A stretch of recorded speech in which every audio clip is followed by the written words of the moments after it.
দিনই মাকে স্নান করাই কুণ্ডহাঁড়িতে।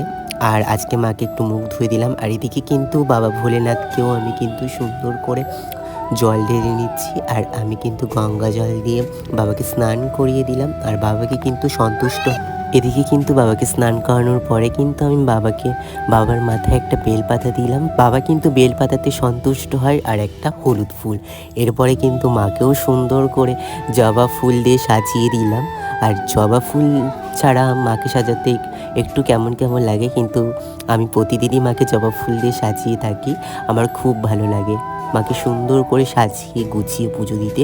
আমার মন প্রাণ ভরে যায়। আর এদিকে কিন্তু আমার ছোটো মিষ্টিমা, অনেকেই তোমরা কমেন্ট করেছো যে ছোটো মিষ্টিমাকে কেন বিসর্জন দেওনি, কারণ আমার কাছে এই ছোটো মিষ্টিমাই প্রথম আমি বানিয়ে পুজো করেছিলাম।